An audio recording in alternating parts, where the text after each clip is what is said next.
الرحيم.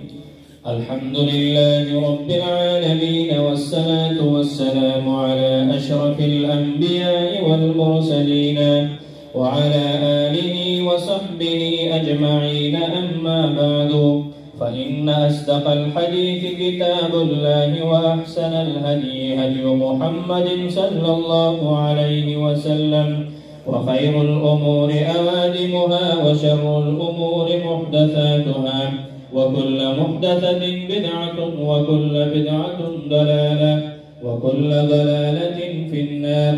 وبالسند المتصل بنا إلى الشيخ الإمام الهمام الحافظ الحجة أمير المؤمنين في الحديث أبي عبد الله محمد بن إسماعيل البخاري رحمه الله تعالى، رفع الله درجته في أعلى عليين، آمين يا رب العالمين، أنه قال: باب قول الله: ونضع الموازين القسط ليوم القيامة، وأن أعمال بني آدم وقولهم يوزن. وقال مجاهد: القسطاس العدل بالرومية، ويقال القسط مصدر المقسط وهو العادل، وأما القاسط وهو الجائر. وبه قال حدثنا أحمد بن أشكال قال حدثنا محمد بن فزيل عن عمارة بن القعقاع عن أبي زرعة عن أبي هريرة رضي الله تعالى عنه وعنهم قال: قال النبي صلى الله عليه وسلم: كلمتان حبيبتان إلى الرحمن، خفيفتان على اللسان، ثقيلتان في الميزان، سبحان الله وبحمده، سبحان الله العظيم.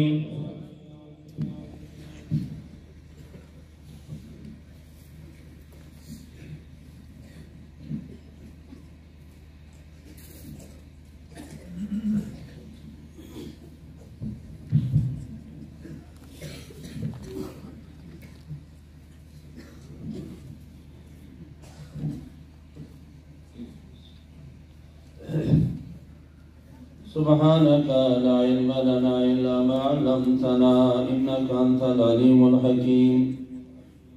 سبحانك لا علم لنا إلا ما علمتنا، إنك أنت العليم الحكيم. أما بعد، فأعوذ بالله من الشيطان الرجيم. بسم الله الرحمن الرحيم. اقرأ باسم ربك الذي خلق، خلق الإنسان من علق. اقرأ وربك الأكرم الذي علم بالقلم، علم الإنسان ما لم يعلم. درود شریف شوق سروي. اللهم صل على محمد وعلى آل محمد كما صليت على إبراهيم وعلى آل إبراهيم إنك حميد مجيد.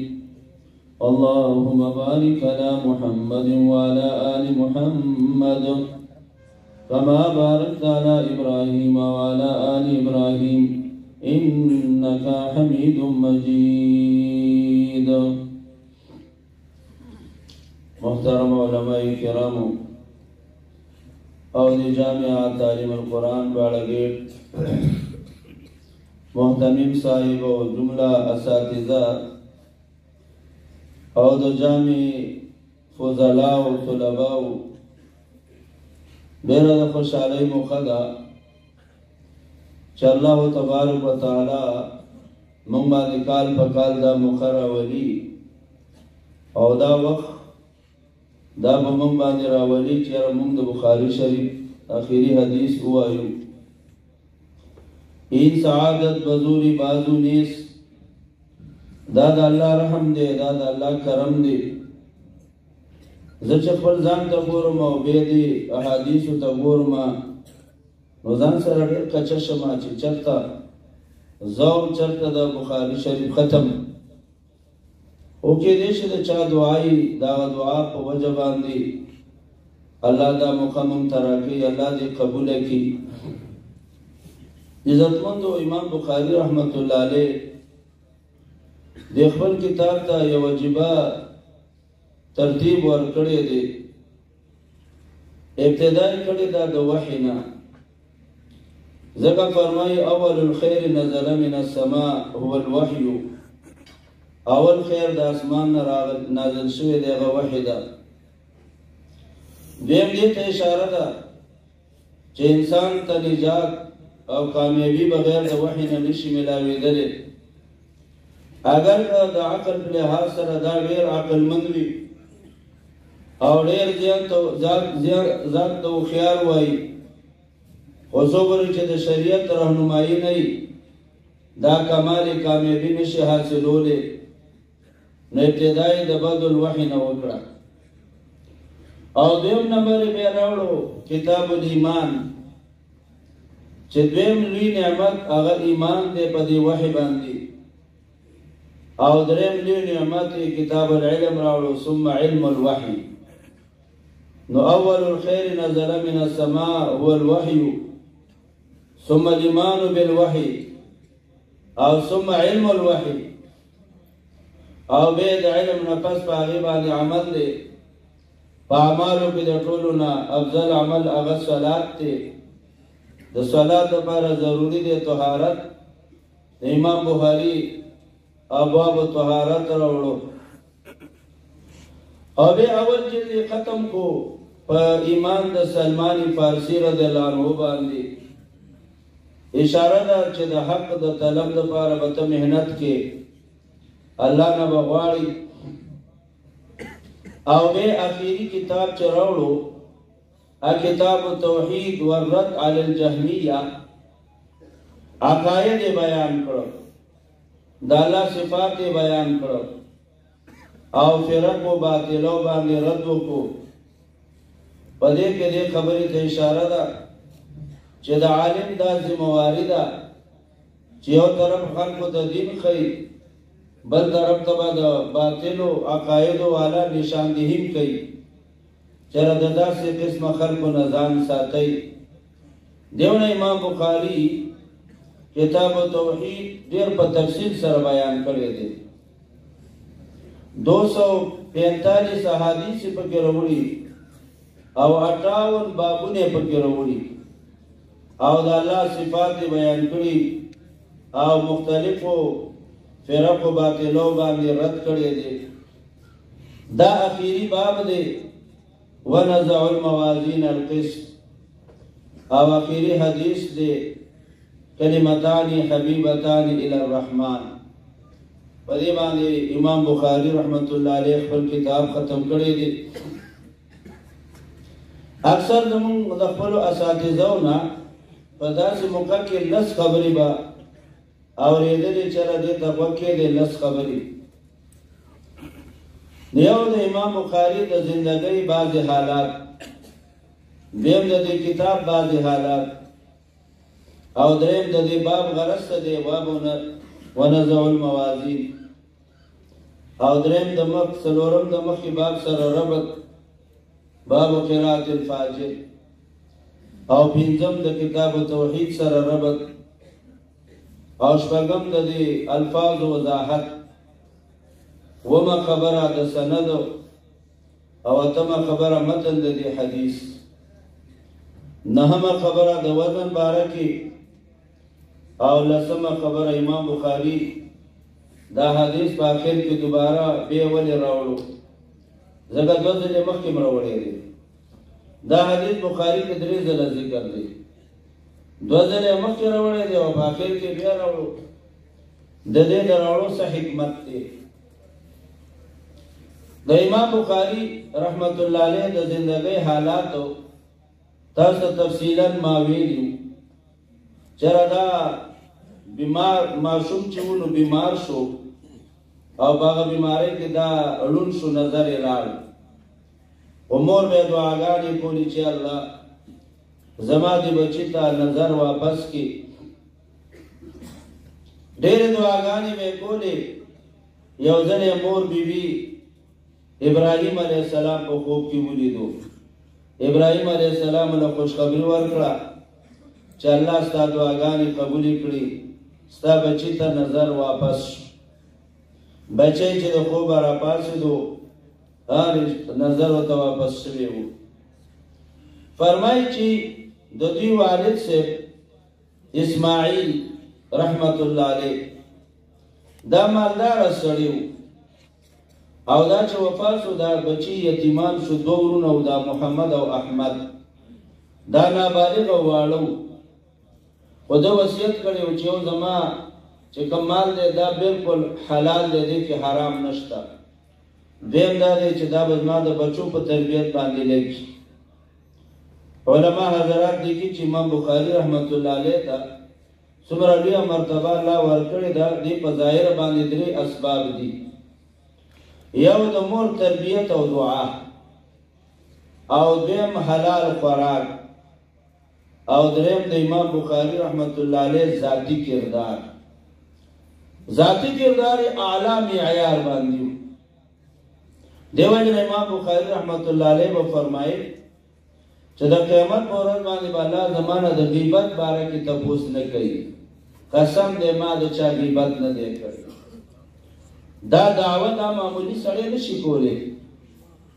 نه امام بخاری رحمت الله علیه ته چې څومره دومره لوی مقام الله ورکړی او په ظاهر باندې دا درې اسباب، نو ذاتی کردار ډېر اعلی و.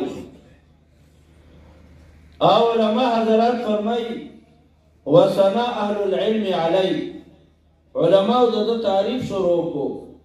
حال دا دی چې د عمر په دې وخت کې د 17 سالو، علما د حافظې ته حیرانو، د استعداد ته حیرانو، او د خوش اخلاقۍ ته، د حافظې ته. و عزتمندو د دومره ډېر مقام باوجود امتحانات هم ډېر راغلي وو، او څو ځله هجرت یې کړی دی، یو ځای نه بل ځای ته تللی دی. تفصیل تاسو ته ما ویلی و. په آخر کې خراسان ته لاړ. خراسان کې دا گورنر د خراسان د هغه نوم خالد، هغه ډېر لوی اعزاز ورکړو، استقبال یې وکړو. او آخر کې ورته ویلي چې ته به زما بنګلې ته راځې او زما بچو ته به سبق وې.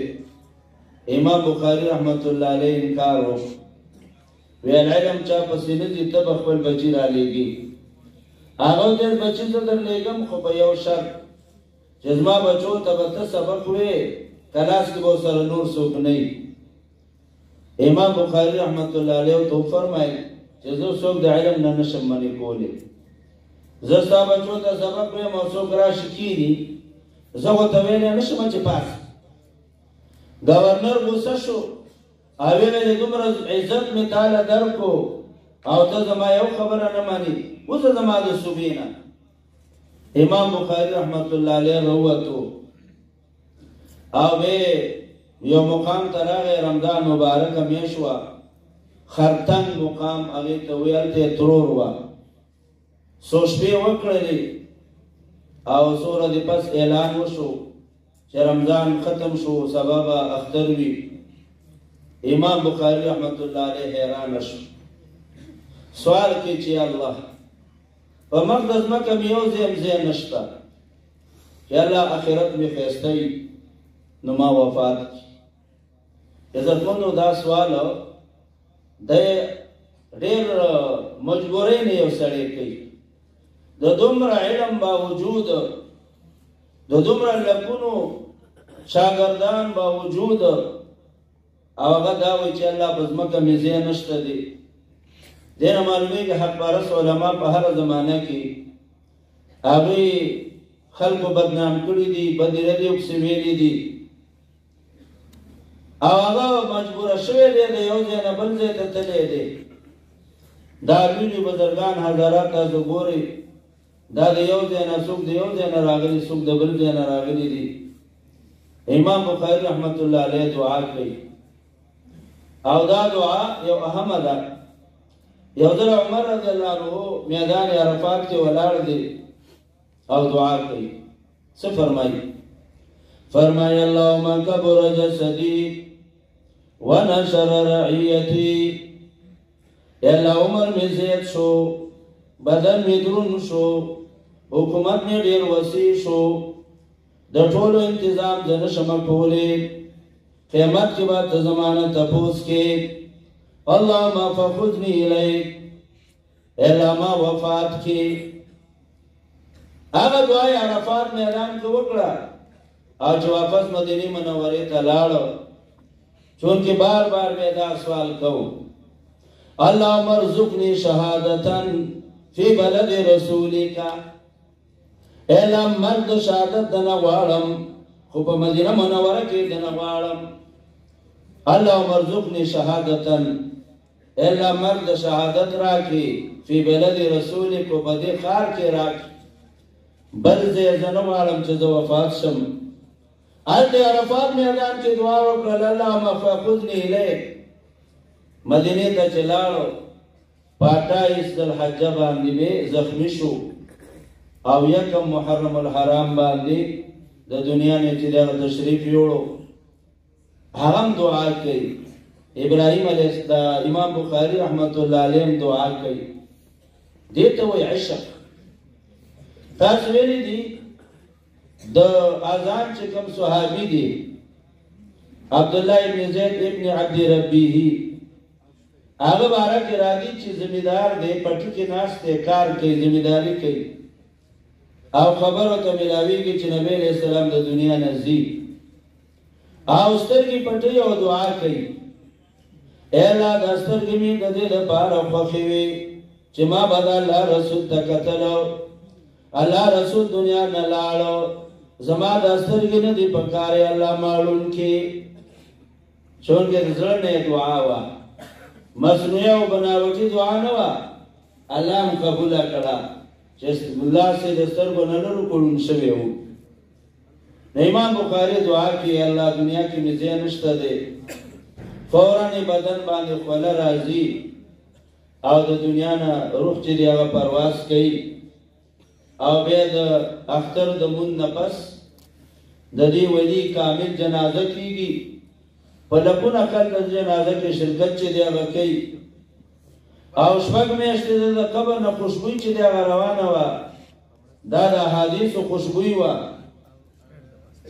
په دغه زمانه کې یو بل عالم هم دی د هغه نوم دی خطیب عبدالواحد رحمت الله علیه هغه لیکلي چې دغه شپه باندې ما پیغمبر علیه السلام ولید یو ځای کې انتظار کې ولاړ دی ما ترې تپوس کړی د الله رسوله د چا انتظار کوئ وی فرمایل محمد ابن اسماعیل را روان دی د هغه انتظار کو وایي زه د خوبه را بیدار شوم سوچ مې کوو وایي هغه زمانه کې حضور کې موبایل او رابطو سیستم کم و څو ورځې پس خبر شوم چې په دغه شپه چې ما دا خوب لیدلی و امام بخاری د دنیا نه تشریف چې دی هغه وړی و او د الله په نزد باندې دومره مقام چې پیغمبر علیه السلام انتظار ته ولاړ دی چې امام بخاری را روان دی او د دنیا کې مقام دغه دی چې د یو ځای نه ځي بل ځای ته ځي د بل ځای نه بل ځای ته ځي بهر صورت دا د امام بخاری د زندګۍ بعضې حالات دې کتاب ته راشئ دا کتاب امام بخاری رحمت الله علیه 14 کاله کې لیکلی 14 کاله بیا روژه وه هر حدیث یې لیکلی دی 2 رکعته مونځ یې کړی دی دعا استخارې کړې ده حدیث په اهتمام سره لیکلی دی او د ده نه چې دا سبق شاګردانو ویلي نو 90,000 شاګردانو ترې ویلي برای راست بغیر د واسطې نه او چونکې هغه زمانه کې خو چاپ نه و چې کتابونه به چاپ کېدل خلکو به لیکل په ګوتو کول 19 نسخې دا په هغه وخت کې جوړې شوې وې تیارې شوې وې د بخاري او په دې 19 نسخو کې یوه نسخه هغه یوې ښځې م لیکلې ده د هغې نوم دی کریمه بنت احمد د 1000 استادانو نه سبق ویلی و او بخاری شریف کې 290 اساتذه د امام بخاری رحمت الله علیه ذکر دي درېمه خبره د دې باب رد او غرض باب قول الله ونزع الموازين القسط الله وبدر منغا تلي د عدل او د انصاف يوم القيامه اې حساب يوم القيامه غرض د باب رد په معتزله هغه زمانه کې د معتزله ډېر زور او تاسو ما ویلو د هارون رشید زوی مامون الرشید هغه د معتزله په عقیده باندې شو ردیونه اهل سنت والجماعت حق پرست علماء باندې غیر زیات تکلیفونه په هغه زمانه کې راغلي دي معتزله ډېر عقاید دي خو یو عقیده دا ده چې عقل مخکې دی او شریعت وروسته دی د دې وجه نه چې د عقل خلاف آیت راشي یا حدیث راشي دی په کې تعویل کوي او د خبر واحد نه خو انکار کوي وای دا خبر واحد دا د عقل خلاف دی انکار حدیث دا جزئی دا د معتزله نه شروع شوی او چې هغوی د خبر واحد نه انکار وکړو دیم د شیعاګانو نه شروع شوی چې هغوی د بعضو فضایلو انکار وکړو او دا وجه ده امام بخاری رحمت الله علیه تاسو ته ما ویلو کتاب اخبار الاحاد پورا باب راوړی دی چې خبر واحد حجت دی دا په دې باندې د رد دپاره او امام شافعي رحمت الله علیه په دې باندې اول کتاب ولیکو کتاب الام چې دا خبر واحد حجت دی احادیث حجت دی په دې خلکو باندې رد چې دی هغه نو د معتزله ډېر عقاید دي یو عقیده دغه ده چې عقل مخکې دی او شریعت وروسته دی امام بخاري وایي نه موږ د قرآن ویلی دي حدیث ویلی دي هغه باندې زموږ ایمان دی عقل یې مني او که نه مني الله وی زه به د قیامت په ورځ باندې د عدل او د انصاف تلې ودروم بس الله ویلی دي وزن به کېږي څنګه به کېږي بچې څنګه کېږي زموږ په ایمان دی دې ته وایي ایمان او امام بخاري دې ته اشاره کوي چې د مسلمان شان دا دی چې د الله حکم راشي د نبی علیه السلام حکم راشي دا به پکې دا نه وي چې زما دماغ دا وایي نن سبا په دې نوم باندې خو داسې خلک نشته چې ځان ته معتزله وایي عقایدو والې شته دي بعضې ته ته یو مسله یاره وایي استاد ستا خبره خو هم صحیح ده زه پکې څه نه یم خو زما عقل یې نه مني د عزتمند امام بخاري وایي عقل رستو دی شریعت چې دی هغه مخکې دی بل دا حکم دی چې دا د الله حکم دی بل دلیل ته موږ ته ضرورت نشته کتابونو لیکلي و امام فخر الدین رازی رحمت الله علیه چا چې تفسیر کبیر لیکلی وایي ده د الله په وجود باندې 99 دلایل قایم کړي یو کم سل عقلي دلایل وایي ډېر ګرځېدو چېرې دا یو دلیل هم پیدا کړم چې پوره 100 شي خو دماغ ورته څه نه راتله یو ځل داسې یو پټي ته لاړ یو زمیندار نه تپوس وکړو زمیندار ته مسلمان وی او الله شته دی ویل او څه دلیل دی ویل ته کښېنه تا زه دلیل ښیم دننه لاړه او بېلچې یې راوړله چې زه تا ته اوس دلیل ښیم دا سر د باندې وامه دا دلیل دی امام بخاري مخکې دی دا امام رازي رحمت الله علیه او زمیندار ورپسې دی چې لږه منډې ولته وي بابا لږ ودرېږه زما مقصد وشو زما مقصد دا و چې دا دلایل زه 100 پوره کړم نو سلم دلیل دا شو چې بغیر دلیل یې زمانه الله مونږ وانو بغیر دلیله بس الله منو دا خبره باره ګوره دلیل نه کوي اوس یو سړي ته وایي چېرې دا د پلار نه دی او ستا پلار دې څه دلیل دی چې دا ستا پلار دی دا دې مور ده او دا زما مور ده دا مې خور ده دا مې ورور دی دا څه دلیل دی چې دا ستا مور ده ته د دې نه پیدا یې که چا ته دې ویلې چې څه دلیل دی نو مړ به دي عزتمندو امام بخاري دا بیان کوي چې د الله حکم راغی قرآن حکم دی ونزع الموازین زه به د عدل او د انصاف تلې ودروم آمنا زمونږ په ایمان دی دا د غرض د باب شو څلورمه خبره د مخکې باب سره ربط مخکې باب دی باب قراءة الفاجر امام بخاري دا ثابتوي چې د قرآن تلاوت هر څوک کولی شي قرآن باندې تحقیق هر څوک کولی شي غیر مسلمه مستشرقین په قرآن او په اسلام باندې څومره تحقیقات چې دی هغه کړي دي خو دې ته به د قیامت په ورځ باندې اجر او ثواب نه میلاویږي ځکه ایمان یې پې نشته دی. شیخ الهند رحمت الله علیه یو ځله وفرمایل چې ایمان ماننے کا نام ہے جاننے کا نام نہیں ہے. جانتے تو بہت لوگ ہیں لیکن ماننے والے نہیں ہے. جاننا کافی نه ده چې ته پوهیږي، نه ماننا. منی دی، منی به چې دا زما د رب کتاب دی، زما په ایمان دی، د دې حلال حلال دی، د دې حرام حرام دی. امام بخاری وایي چې قرأت یې هر څوک کوي خو فایده به هغه چاته میلاویږي چې ایمان یې وي. پنځمه خبره کتاب توحید سره مناسبت، چونکې توحید کې بیان د عقاید وو، د الله صفات بیان شوي وو. امام بخاری یو صفت بیانوي چې د قیامت په ورځ باندې به الله وزن کوي او تلې به ودرېږي. دا پنځه خبرې. شپږمه خبره د دې الفاظ وضاحت. باب قول الله ونضع الموازین القسط، من به ودرو د عدل او د انصاف تلې. نضعو خو تاسو ویلي دي دا د جمع متکلم صیغه ده، خپله معنی د رک نه ایښودل، خو دلته معنا ودرول دي. بعضې وخت لغت کې یو معنی او مراد بله معنی.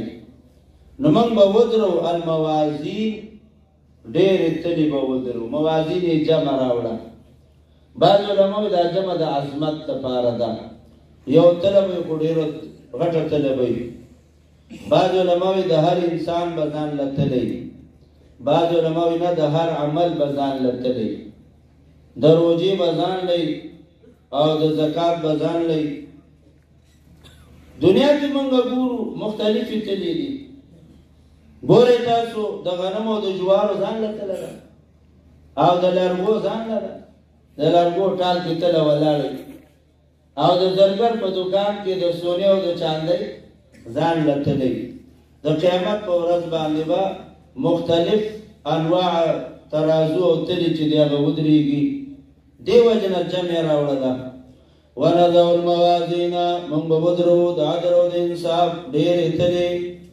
یوم القیامه، ای لحساب یوم القیامه یا فی یوم القیامه، لحساب یوم القیامه یا فی یوم القیامه.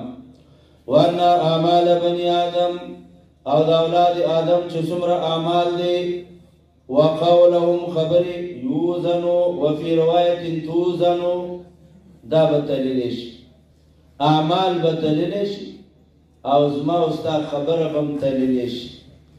تخصیص یې وایي د خبرې د دې لپاره وکړو چې ډېر خلک عمل کې احتیاط کوي خو ژبه بې اختیاره استعمالوي. نه نه، ژبه به صحیح استعمالوي، ستا دا خبرې به تللی شي د قیامت په ورځ باندې. وقال مجاهد، چونکې د امام بخاري رحمت الله علیه عادت دا دی چې یو لفظ راوړي د هغې مناسب راوړي. دلته قس راغی قرآن کې، د دې مناسب قسطاس دی او قسطاس دا رومي ژبه د عدل ته وایي. امام بخاری یو طرف ته د قس مناسب قسطاس ذکر کو، بل طرف ته یو اهمې مسئلې ته اشاره وکړه. د علماو اختلاف دی چې قرآن کې د عربۍ نه علاوه نور کلمات شته او که نشته. بعض علماو یې نشته دی، وایي بلسان عربي مبین، الله یې په ژبه عربۍ باندې ما نازل کړی دی. قرآنا عربیا، یا د عجمي پکې نشته. او بعض علما وایي چې نه، عجمي کلمات پکې شته. علامه سیوطي رحمت الله علیه 111 کلمات الاتقان فی علوم القرآن کې راجمع کړي. نو امام بخاري دې ته اشاره کوي چې عجمي کلمات پکې شته. یو پکې قسطاس دا رومي ژبه ده او په دې کې دې خبرې ته اشاره ده چې قرآن پاک دا یوازې د عربو دپاره الله نه دی نازل کړی، عجمو دپاره تر قیامته پورې پیران او انسانان د دې ټولو دپاره د هدایت کتاب او اخیری کتاب قرآن پاک دی. او اخیری پیغمبر د پیرانو انسانانو د پاره تر قیامت پورې هغه پیغمبر پاک صلی الله علیه وسلم. بل پیغمبر کچا دعوه وکړه هر قسمه پیغمبر چې وته وایي هغه د اسلام نه خارج دی، هغه کافر دی. نبی علیہ السلام اخیری نبی دی. نو امام بخاری دا ثابتوي چې عجمی الفاظ پکې شته او اشاره ده چې قرآن څنګه چې د عربو دپاره دی دغه شان د عجمو دپاره هم دی. قس دا تحقیق ذکر کوي په قس کې مخکې د صرف یو کتابو د مدارسو کې به ویلي هغې ته به مراح الارواح ویلي، پای کې د قس باره کې تحقیق کړی. قس په کسري سره چې وي نو د دې معنا د عدل اسم فاعل به مقصد راځي، او که په فتحي سره وي قصد الرجل اذا جار چې ظلم وکړي یو سړی اسم فاعل به قاصد راځي. او بعض علماء دا د ازدادونه دي دور دپاره استعمالي. امام بخاري عجیبه کمال وکړو وایي قس مصدر دی اسم فاعل ته به ګوري که اسم فاعل مقصد نو معنی د عدل ده او که اسم فاعل قاصد نو معنی د ظلم ده. نو قس مصدر د اسم فاعل مقصد وهو العادل قرآن کې استعمال شوی دی. ان الله يحب المقسطين او قاسط میں استعمال شوی دی په معنا د ظالم.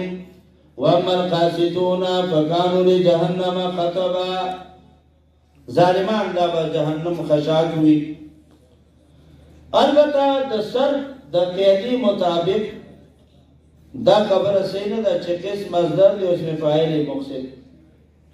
قس خو د مجرد نشو، اسم فاعل دی مزید نشو، اسم فاعل خو د دې اقساط راځي. امام بخاری څنګه وایي قس مصدر دی اسم فاعل مقصد؟ نو لاندې نکتیو ته جواب کړی دی ای المحذوف الزوائد. امام بخاری چې قس ته مصدر ویلی دی بحذف الزوائد ویلی دی، یا دا مصدر المصدر دی یا مصدر په معنا د لغوي معنی سره دی. نو قس مصدر دی اسم فاعل مقصد عادل ته وایي، او اسم فاعل قاصد راشي نو ظالم ته وایي. وبه قال حدثنا احمد بن اشکاب سند تراش.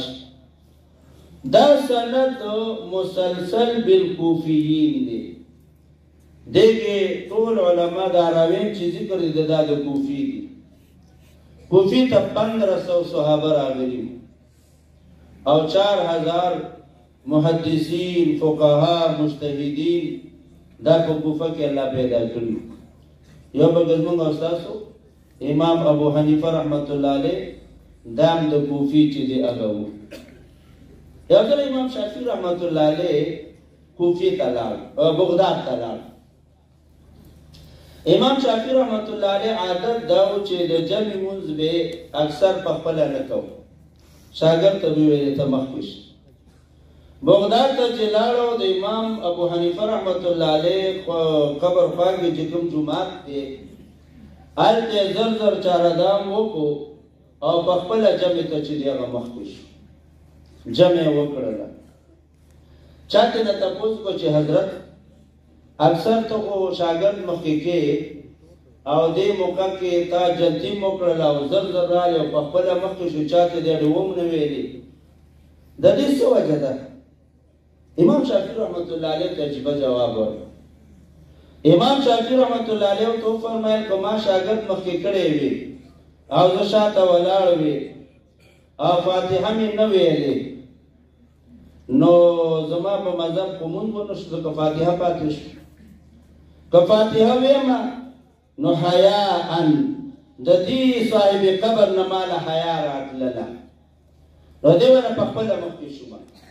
په خپله چې مخکې شو یو اختلاف نشته دی، ټول وایي چې امام په فاتحه چې دی هغه وایي. نو ائمو کې دومره احترام و چې امام شافعي رحمت الله علیه د امام صاحب دروازې خوا کې چې کوم جومات دی هلته مونځ کوي او ماله حیا راځي د دې صاحب قبر نه چې زه دلته فاتحه ویمه امام پسې شاته خلف الامام زه فاتحه ویمه، دې ونه په خپله مخکې شو. نو کوفی کې الله پاک څلور زره علما مجتهدین پیدا کړي.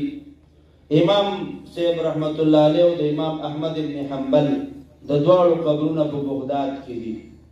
امام شافعی رحمت الله علیه په مصر کې دی او امام مالک رحمت الله علیه په مدینه منوره کې دی. او دا مسلسل بالکوفیین دی. وقال حدثنا احمد بن اشکاب. امام بخاری عجیبه کمال کوي. اول حدیثی د بخاری راوړی دی د انما الاعمال بالنیات او دا غیر راوی دی حدثنا الحمیدی. آخری حدیث راوړو حدثنا احمد. دوالو په معنا کې حمد پروت دی. اشاره ده چې عالم طالب فاضل اول کې بم د الله حمد وای او په اخر کې بم د الله حمد وای. دیم ترغیب دی چې عالمه اے فاضله کتا دا بخاری شریف د زندګۍ مقصد وګرځو. بالغی کې د دادونه کلونه سبق ویلي اوس دی عزم دی چې دا به زبر ته رسومه په دې کې لاره کې څومره مشکلات راځي دا به زه برداشت کوم. الله تعالی مقام د محمودیت درکړي. الله به د خلکو په زړونو کې ستا قدر واچوي. ستا عزت به چې دی هغه زیات شي. او دا د پیغمبر علیه السلام دعا ده. نبی علیہ السلام فرمائی نظر اللہ امرأن اللہ دې تر تازه وساتي هغه انسان زما خبره واورېده او یاد یې کړه بل ته ورسوله. اے عالمه اے فاضله تا د پاره د نبی علیہ السلام دعا ده. احادیث دې وویلې یاد دې کړو اوس یې بل ته ورسوه چې دې دعا لاندې ته راشي دا دعا ته شامل شي. نظر الله امرأن نو اے فاضلہ اللہ تعالی مقام د محمودیت درکړي. یو ځل ما دا حدیث بیان کو نو د درس نه بعد یو امي سړی راته راغی ما ته ویې مولي صاحب دا نبی اسلام خو دعا تاسو ته کړې ده مولیانو طالبانو د کا چې مونږ یې امینو ته هم کړې نو ما ورته ویل نه امینو ته هم کړې. نبی علیہ السلام وی نظر الله امرأن الله دې هغه انسان تر تازه وساتي چې زما خبره واورېدله نو کتم د الله خبره واورې یاد یې کې بل ته ورسې تب په دې کې شامل شي. مال په ډېر کمزورې یو لس ورځې تبلیغ کې ولګوه لس ورځې په ډېر دی او لس خبرې خو به یادې کړي که نه او لس خبرې بل ته ورسوه نو تم په دې دعا کې شامل شي. نو اول استاد دې حدثنا الحمیدی او اخری استاد دې حدثنا احمد ابن اشکاب محمد ابن اشکاب علی ابن اشکاب دا درې واړه ورونه وو درې واړه د امام بخاری استادان دي. او دیم یو عجیبه کمال وکړو. اول حدیث یې راوړی دی د انما الاعمال بالنیات د هغې راوي دی عمر رضی الله عنه او د دې اخیری حدیث د دې راوي دی ابو هريره رضی الله عنه او دا دواړه مهاجر. اشاره ده چې د دین دپاره به هجرت کوي.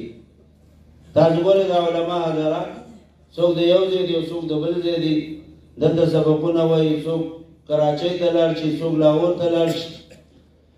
دا امام بخاري اول حدیث یې د مهاجر راوړو اخري حدیث یې د مهاجر راوړو چې د دین دپاره به ته هجرت کوي خپل کلی خپل وطن به پرېږدي.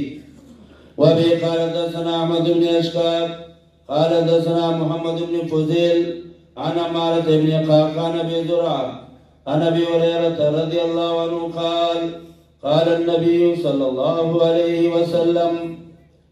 د دې حدیث متن تراش کلمتان حبیبتان الى الرحمن دو کلمې دي ذکر د کلمې او مراد نه کلام ما يفيد المخاطب فائدة تامة. دو کلمې دي حبیبتان الى الرحمن ډېر محبوب دي رحمان ته. فعیل په معنا د مفعول دا ډېر محبوب دي رحمان ته. د محبوبیت څه معنا ده د محبوبیت معنا څوک وایي هغه الله ته محبوب دی، قائلی الله ته محبوب ګرځي. او دیمه معنا د محبوبیت دا ده چې کلمات مختصر دي او اجر په الله زیات ورکوي. او دا کثرت د اجر په لږ عمل باندې دا د الله رحمت دی. حبیبتان الی الرحمن، حبیبتان الی الله ونه ویلي، حبیبتان الی الرحمن ویلي چې لږ عمل باندې ډېر اجر ورکول دا د الله رحمت دی. حبیبتان الی الرحمن خفیفتان علی اللسان، جبه باندې اسانې دي چې کله وي. ولې اسانې دي؟ ځکه دا اسما دي، فعل ثقیل وي په نسبت سره اسم ته، او اسم کې دا منصرف دي، غیر منصرف ثقیل وي بالنسبت الى المنصرف. او هغه حروف پکې نشته دي چې هغه حروف ثقیلې، هغه حروف پکې نشته چې هغه قریب المخارج وي. نو خفیفتان علی اللسان په جبه باندې اسانې دي. ثقیلتان فی المیزان، دا ترجمه الباب. قیامت په ورځ باندې به ډېرې درنې وي. سبحان الله وبحمده سبحان الله العظیم. تاسو مو وایئ سبحان الله وبحمده سبحان الله العظیم، سبحان الله وبحمده سبحان الله العظیم. کلمتان حبیبتان الی الرحمن دا خبر مقدم دی، او سبحان الله وبحمده دا مبتدا مؤخر ده. او تقدیم د خبر د پاره د شوق پیدا کولو مبتدا ده. تاسو سره دغه کې ویلي مختصر معنی کې ثلاثه تشرق الدنيا ببهجتها، درې سيزونه دي چې دا دنیا ټوله ښایسته کړې ده. دا یو ښځه د شاعره ده، ښځه د شاعره ده، وایي درې سيزونه دي ټوله دنیا یې ښایسته کړې ده، یو لمر دی، یو سپوږمۍ او یو زما خاوند دی. وګوره دا ثلاثه تشرق الدنيا دا خبره مقدم کو د پاره د شوق پیدا کولو مبتدا.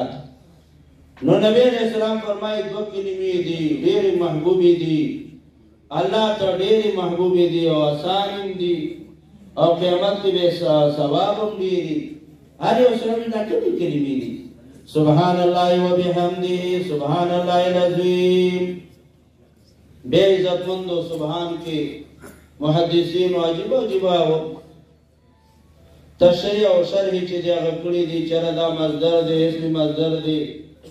بے سبحان د الله دوه قسمه صفات دي، صفات سلبیه او ثبوتیه دواړه په دې کې شامل دي. سبحان الله وبحمده سبحان الله العظیم. دا متن شو. نهمه خبره تاسو ته ما ویلې وه د وزن په باره کې. د قیامت په ورځ باندې به اعمال تللی شي. تله به چېرته ولاړئ؟ تله به پل صراط باندې ولاړئ. او چې عمل تللی شي آدم علیه السلام به موجودي، او جبریل علیه السلام به می، عزرائیل علیه السلام به می، او پیغمبر پاک صلی الله علیه وسلم به ولاړي. آدم علیه السلام به حیثیت اب ولاړ وي. د یو سړي زوی چې جیل کې وي او جج اخیری فیصله کوي، نو پلار او رشتہ داران یې ټول لاړ شي چې زوی به مې بری شي او کو جیل ته به ځي. نو آدم علیه السلام به ولاړې په حیثیت اب، د پلار په حیثیت زما کوم بچي بری کېږي جنت ته ځي، او زما کوم بچي هغه جیل ته ځي جهنم ته ځي. الله دې موږ د جهنم نه حفاظت وکړي. او جبريل علیہ السلام به مولاړي. وجه دا ده چې سپریم کورټ یا های کورټ کې یو اهم کیس فیصله کیږي، نو ماهر قانون هم ولاړي، ایډوکیټ جنرل، اټارنی جنرل. جبريل علیہ السلام په حیثیت ماهر قانون ولاړي، ځکه دنیا ته قانون جبريل علیہ السلام راوړي. او عزرائیل علیہ السلام به مولاړي. عزرائیل علیہ السلام با خپل رپورٹ پیش کی. جج چې سزا ورکړي د پولیس رپورټ هم غواړي. پولیسو یو چې دا موږ نیولې وو، ډزې کولې، دا منډه واله موږ نیولې وو. عزراییل علیه السلام هم رپورټ پیش کړي چې دا ما نیولې وو، درس قرآن کې ناستو. نیولې معنی سامې روح مې ترې اخیستی وو، دا درس حدیث کې ناستو، دا نیک مجلس کې ناستو، دا بد مجلس کې ناستو. نو عزراییل علیه السلام هم خپل رپورټ پیش کړي. او زمونږ او ستاسو خو پیغمبر محمد رسول الله صلی الله علیه وسلم هغه ځکه ولاړ چې د ټولو نه زیات امت به دا امت دي. ترمذي شریف کې تاسو ویلي دي 120 صفونه به ودرېږي د قیامت په ورځ، پای کې به 80 صفونه 80 صفونه نبی علیہ السلام فرمایي زما د امت.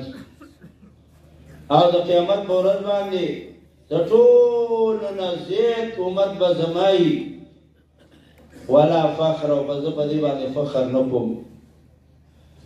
یو ځل د نبی علیہ السلام بیبیانو ازواج مطهراتو د نبی علیہ السلام نه تپوس وکړو، اے د الله پیغمبره قیامت په ورځ که موږ تا لیدل غواړو نو چېرته به موږ تا سره ملاقات وکړو چې تا وګورو؟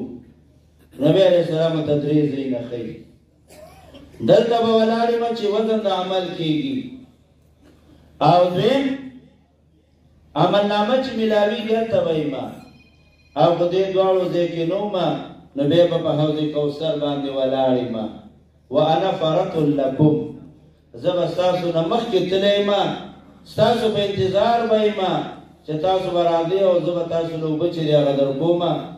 الله دې موږ ته نصیب کړي. نو حوض کوثر باندې به زه ولاړ یم. سوال دا دی، ولدا تاسو د ډېر وخت نه ناست دی د بخاري درس اورئ، نو داسې یو ترازو خو نشته دی چې ستا دونه اجر شو، ته د اول نه راغلی او ته لږ وروستو راغلی، ستا اجر کم دی، نو څه شی به تللی شي؟ علما حضرات فرمایي چې یا به د انسان تللی شي، دا عامل عمل کوونکی که ښځه وي که سړی.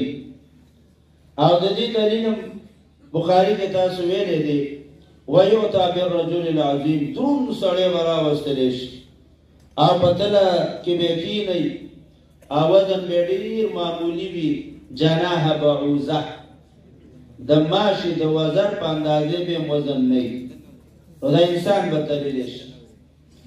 دویم قول دا دی چې دا کاغذونه به تللی شي، کوم چې ملایکو لیکل کړي دي. تبلیغ والا حضرات چې د کلمې طیبې فضایل بیانوي نو دا حدیث پکې خامخا بیانوي. چېرې یو کاغذ به راوړي هغه تله کې کېږدي او تله به درنه شي، او دا کاغذات به تللی شي. او دریم قول دا دی چې اعمالو له به الله وجود ورکړي، شکل او صورت به ورکړي. مونږ له به الله نوراني چهره ورکړي. د دې دلیل په حدیثو کې شته.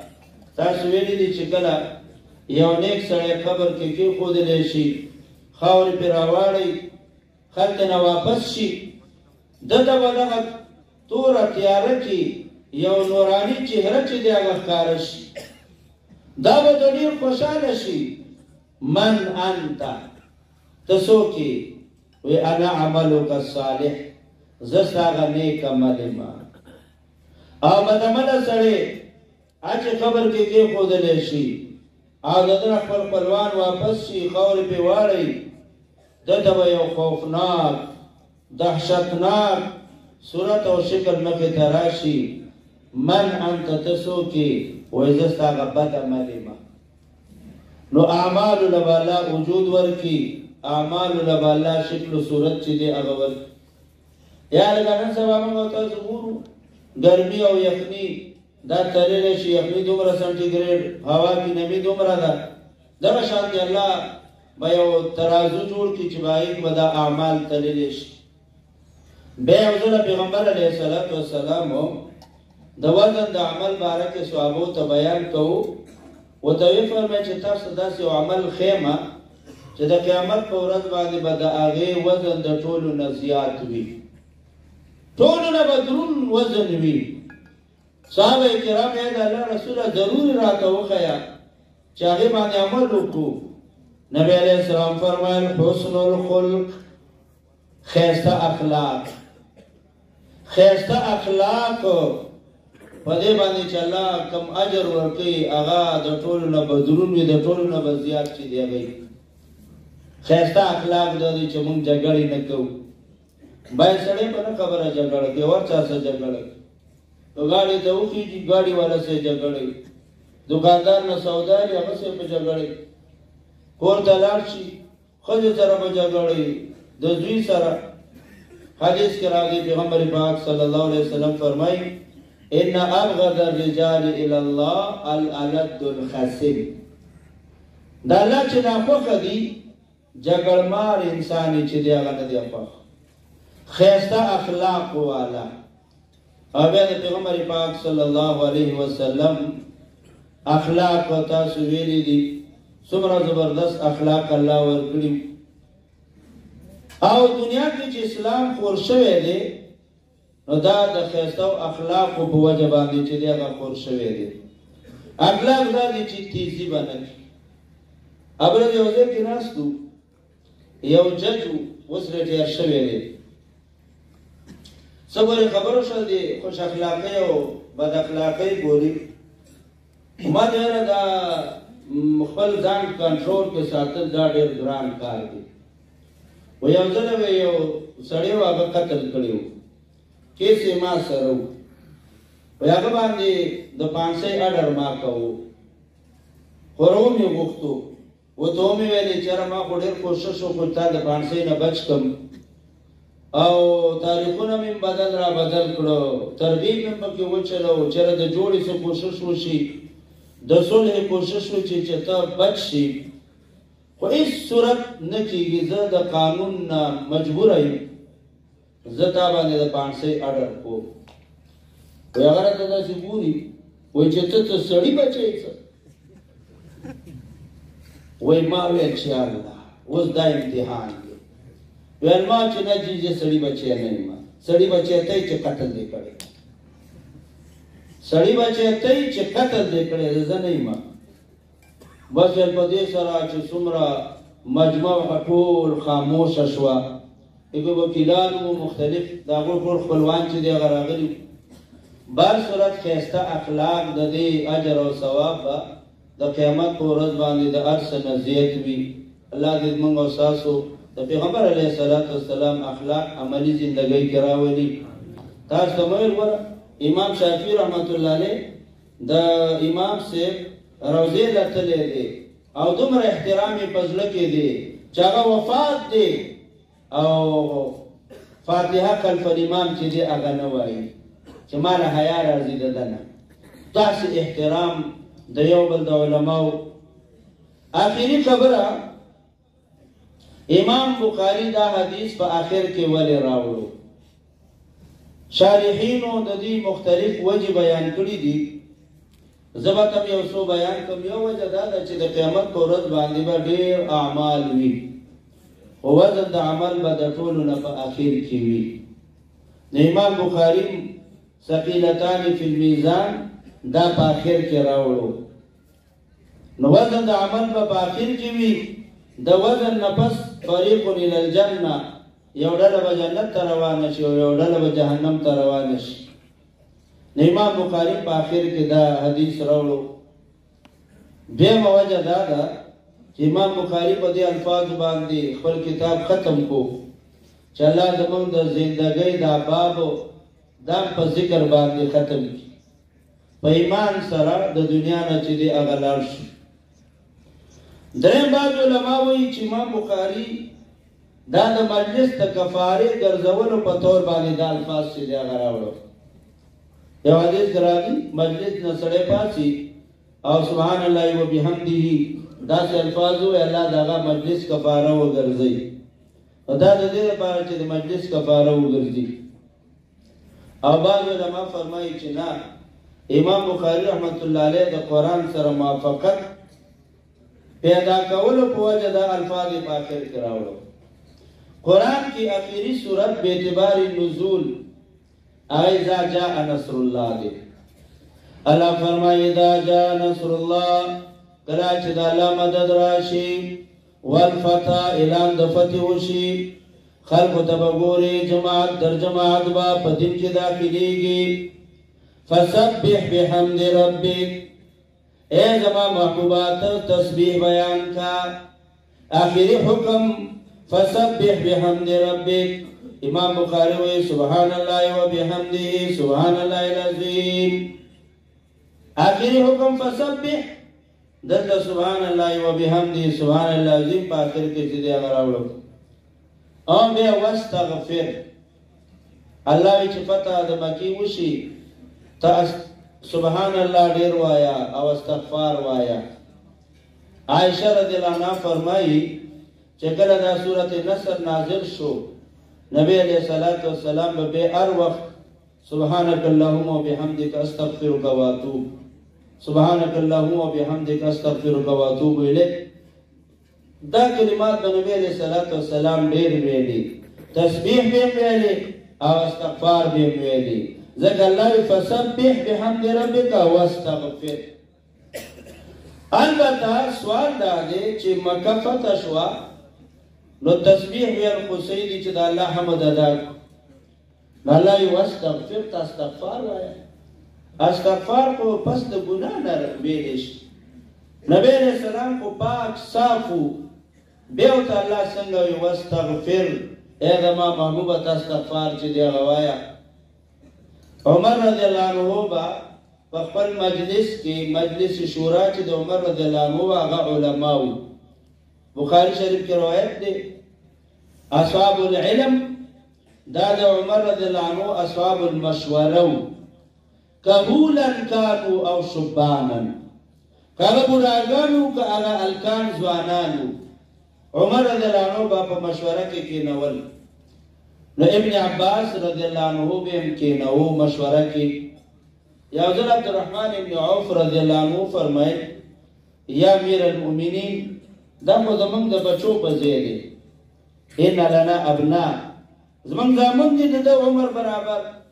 او ته دا موږ سره په اهم امورو کې شریکایي نو عمر رضی الله عنه ته یو مختصر جواب دا ورکو انه من حيث تعلمون دا ځکه ځان سره کې نو ما چې د دې وجه تاسو معلومه ده چې نبی عليه السلام دته د علم دعا کړې ده اللهم علمه الكتاب والحکمه اے الله دته علم د قرآن ورکی علم د احادیث ورکی د نبی عليه السلام د ترزوی دی خصوصي دعا نبی عليه السلام دته کړې ده دی وجنه زه اهم امور کې ځان سره شاملوم دیم یو ځلې ابن عباس وی چې زیم رو غختلم او مشران صحابه مرو غختل دا سوال دی وک عمر رضی الله عنه چې مکه فتح شو الله وی ته تسبیح وایا او واستغفر استغفار امر الله کړی دی د دې وجه صدا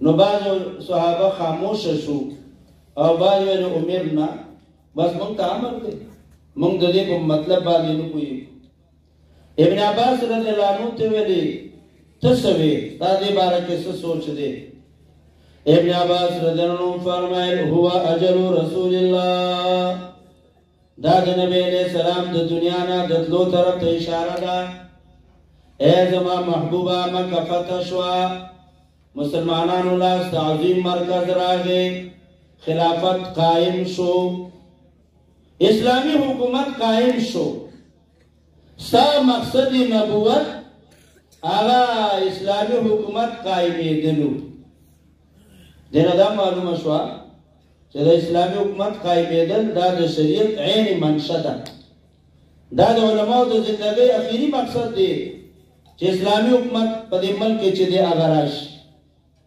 نو نبی علیہ السلام تعالی فرمایي یا زما محبوبه اسلامی حکومت قائم شو وستا د دنیا نه واپسی ده نو ته استغفار سره واپسی چې دی هغه وکړه هو اجل رسول الله د نبی علیہ السلام وفات طرف ته اشاره ده عمر رضی الله عنه فرمایل اعلم زمام داخل دی څنګه چې تاسو سوچ دی دا شانتي زمام خیال دی چې دې کې اشاره ده د پیغمبر علیه السلام د دنیا نه واپسې طرف ته عزتمندو دا سوجوهات تاسو ته ما د دې بیان کو چې اخري حدیث دای ولې راوړو. باقي بعد علماء پکې نورې خبرې د واعظ او د نصیحت طرف ته پکې اشاره ده. پاک خبرې به تاسو ته حضرت محتمم صاحب دامت برکاتهم العالیه هغوی به تاسو ته دې باره کې بې بیان وکړي. واخر دعوانا ان الحمد لله رب العالمین. ختم د بخاری شریف د ټولو مبارک شه.